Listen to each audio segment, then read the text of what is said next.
Hello and welcome back to the lecture on applied econometrics. We have been talking about model specification. Within that, we have been talking about omitted variable bias.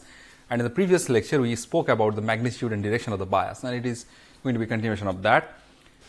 Now, let's say there is a case. We have been seeing this, that there is this beta 3 and H. And, the way we sort of look at the, the relationship and, how do I sort of estimate the magnitude and direction of the bias. Now, let's say that there is no correlation between beta 3, so x2 and x3. So, essentially, if there is no correlation between x2 and x3, so that is let's say our case 5. Let's say we had these 4 cases here, and I'm just adding to it another case. Case 5, no correlation between x2 and x3. So, if that is the case, so what I'll have is that this x2i, x2 bar and x3i minus x3 bar that we have estimated, that is going to be, the numerator is actually going to be 0. This is going to be 0. So, if this is 0, essentially if I multiply beta 3 with this is going to be 0. So, essentially the quantum of bias, essentially the bias term is going to be 0. So, if there is no correlation between x2 and x3, there is no bias. We don't have any bias. The last case, if the model is correctly specified, so if there is no correctly specified, so then there is no question of any bias, because the model is already correctly specified. So, again the bias is going to be 0. Okay. So, these are some additional cases from what you have seen from the previous lecture. Now, all right, we understood the bias, but what is happening to the standard error? What is happening to the standard error? Now, remember how we estimate standard error. We have seen previously when we are sort of talking about the multiple regression. So, essentially the standard error for this estimator B2 is going to be, we get the sigma u for the error term and then the x2i, x2 bar whole square. Okay.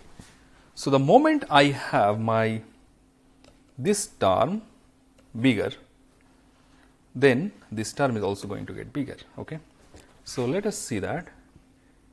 Actually, now in this case, when I have my model specified just in terms of x2 and I exclude the variable x3, then the true standard error, let us say if my model has, if my true model just like before, true model y is equal to beta 1 plus beta 2 x2 plus beta 3 x3 and u, and estimated model is b1 plus b2 x2. Now, I have excluded this. Now, what is, so for my true model, when we talked about multicollinearity, we have seen that in true model the error, the standard error corresponding to B2, because of the presence of this beta 3 x3, the standard error for beta 2 is going to be sigma beta 2. Now, I will write the true model beta 2 is equal to sigma u square by x2i minus x2 bar whole square into 1 minus r. R is the correlation coefficient between x2 and x3 and that square. Now, this term, this r is always less than 1. So, r square is going to be less than 1. So, that is going to be 1 minus something less. So, that is going to be, this whole term is going to be less than 1. So, actually the standard error should have been much higher. So, what I am estimating here, this standard error, it is actually lower than this standard error, right. And because of this, when I estimate my t statistic, which is essentially for my, when I am testing the significance of my model or importance of a variable in the model.